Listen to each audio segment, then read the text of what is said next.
안녕하세요. 빅머니의 권미란입니다. 알의 공포는 완전히 소멸됐을까요? 그렇다고 보기는 어려울 겁니다. 하지만 이러한 바닥 확인 구간 속에서 재료는 계속해서 혼재되면서 나타나겠죠. 어닝 쇼크, 그리고 어닝 서프라이즈, 그리고 리세션 우려, 그리고 지표의 호재, 이러한 재료들이 혼조되면서 시장의 움직임 잡아 나갈 것입니다.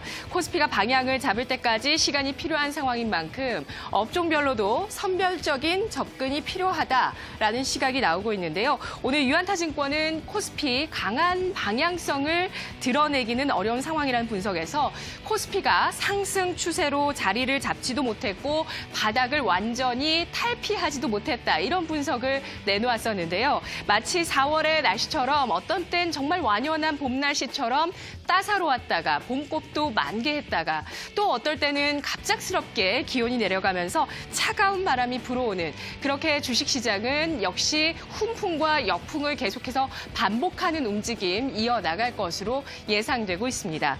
시가총액 1위의 삼성전자를 바라봐도 여전히 마찬가지입니다. 과연 이 박스권을 돌파할 수 있을까? 그에 대한 확신을 가질 수 있는 그러한 투자자분들, 정말 눈을 멀리 두지 않는 이상 현재 구간에 대해서 확신을 가지시기 좀 어려우실 겁니다. 삼성전자의 지난해 10월부터 지금까지의 움직임인데요. 경기선인 121선, 회색선이죠. 121선을 하향 돌파한 이후에 안착을 확인하는 모습이지만 현재 박스권의 상단 역시도 만만치 않은 저항을 드러내면서 상단도 역시 낮아지고 있습니다. 하지만 하단 역시도 올라가고 있기 때문에 희망을 놓을 수는 없는 상황이죠. 그래도 긍정적인 여건들이 마련되고 있다라고 보실 수 있겠는데요. 1분기 어닝 쇼크가 이미 예고됐습니다. 그리고 이것은 주가에 미리 반영됐다는 인식들 나오고 있습니다. 과연 2분기와 하반기에 삼성전자가 실적의 터닝 포인트를 잡을 수 있게 될 것인지, 이것이 굉장히 중요해지고 있는 상황인데요. 만일 터닝하지 못한다면 주가는 이렇게 계속해서 갇혀 있을 수밖에 없을 겁니다. 삼성전자의 주가 박스권에서 상승 추세로 변화시키기 위해서는 삼성전자의 갤럭시 S10 그리고 갤럭시 폴드의 판매량이 중요하겠고요. D램 가격의 바닥 확인이 관건입니다.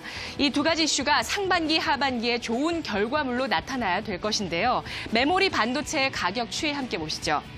D램과 낸드 플래시 가격을 보시면 지난해 9월과 또 지난해 12월 한 차례씩 꺾이면서 가격의 하락세가 나타났습니다. 특히 D램 가격 보시면 8.19달러에서 최근 3월에 4.56달러 선까지 떨어지면서 D램 가격의 반토막이다, 이러한 헤드라인을 요즘 자주 보셨을 텐데요. 현재 우리나라 수출 4개월 연속 감소세 기록했다는 지표 발표가 어제 있었습니다. 삼성전자를 비롯한 반도체 기업들, 국내 수출 가운데 약 20%를 끌고 나가고 있는 기업들, D램 가격의 하락으로 인해서 이들이 현재 수출의 감소세를 견인하고 있는 모습인데요. 경기 둔화 우려감들 때문에 글로벌 IT 기업들이 재고를 그냥 쌓아두고만 있습니다. 그에 따라서 가격이 떨어지고 있다는 것이 가장 큰 문제가 되고 있는데요. 반도체 시장 조사 기관 D램 익스체인지는 최근 들어서 D램 가격의 전망을 하향 조정했습니다. 기존에는 올해 2분기까지 하락할 것이다 내다봤었는데 이어서 3분기까지 D램 가격 하락이 가능할 것이다라는 전망을 내놓고 있고요. 정부에서는 보다 낙관적입니다. 산업부에서 회복 속도가 지연되더라도 하반기부터 반도체 업황이 개선될 수 있을 것이다, 상저하고의 전망을 하고 있습니다. 산업부가 바라보는 하반기 개선의 근거는 첫 번째, 글로벌 IT 기업들의 데이터 센터의 주문 재개, 두 번째, 5G와 AI 같은 새로운 수요들, 세 번째, 인텔의 중앙 처리 장치 교체 수요 등을 꼽고 있습니다. 올해 국내 반도체 주들 삼성전자, SK하이닉스의 실적 전망 살펴보도록 하겠습니다. FN 가이드 기준으로 지난해 58조 8,867억 원을 기록했었던 삼성전자의 실적이 올해는 42%가량 감소하면서 33조 7,177억 원 영업이익 연간으로 거둘 것이다. SK하이닉스는 20조 8천억 원대에서 올해 들어서 62%의 감소를 보이면서 7조 8,900억 원 수준이 될 것이다. 이런 전망치들 나오고 있는 모습인데요. 이들의 실적 반등 시기도 올해 2분기에서 올해 하반기로 올해 하반기에서 내년 1분기로 보다 빠르게 뒤로 시점이 밀리고 있습니다. 미중 제조업 지표의 개선은 정말 반갑지만 이렇게 어제 나온 우리나라 수출을 보고 앞으로 디램 가격의 전망을 본다면 참 여전히 답답한 상황이죠. 하지만 시장의 분위기는 나쁘지 않습니다. 이것이 호재입니다. 희망을 품고 있는 주식시장, 방향성은 하지만 희망만으로는 안 되겠죠. 호재의 선순환이 이어져야 하겠습니다. 시간이 필요하다. 그리고 호재의 선순환이 필요하다. 이 두 가지 관점 가지고 다음 내용 보겠습니다.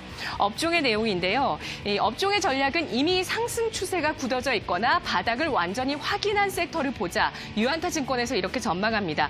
상승 섹터의 해답은 바로 유통주가 이야기되고요.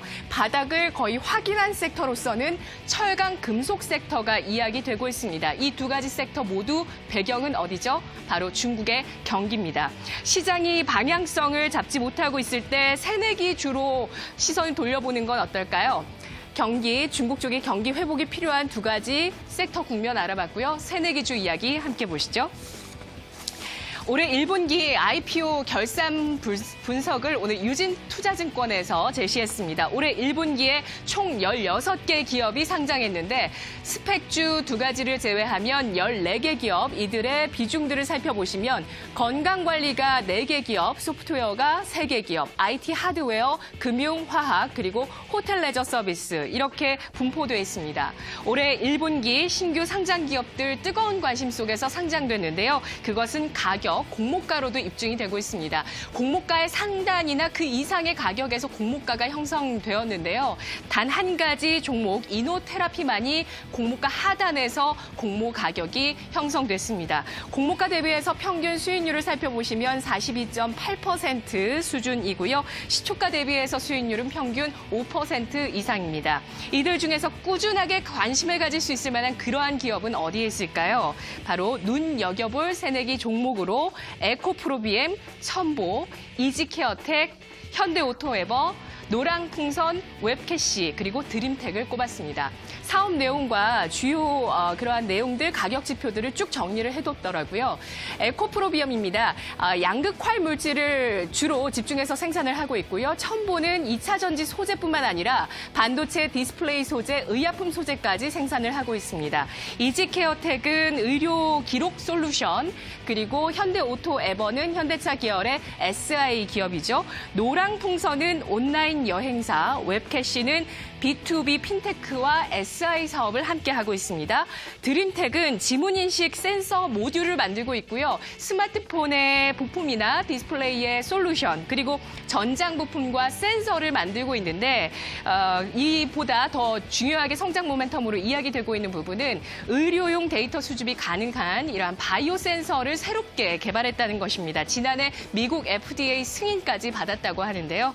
이들 중에 가장 실적 성장세가 양호하게 꾸준하게 전개되면서 모멘텀이 강하고 그리고 밸류에이션 메리트가 있는 쪽은 어디일까요? 저는 마음속으로 조금 정해보았는데요. 이것은 관점에 따라 다를 것입니다. 여러분도 한번 살펴보시죠. 자, 이 시각 시황 알아보도록 하겠습니다. 김도원 아나운서입니다.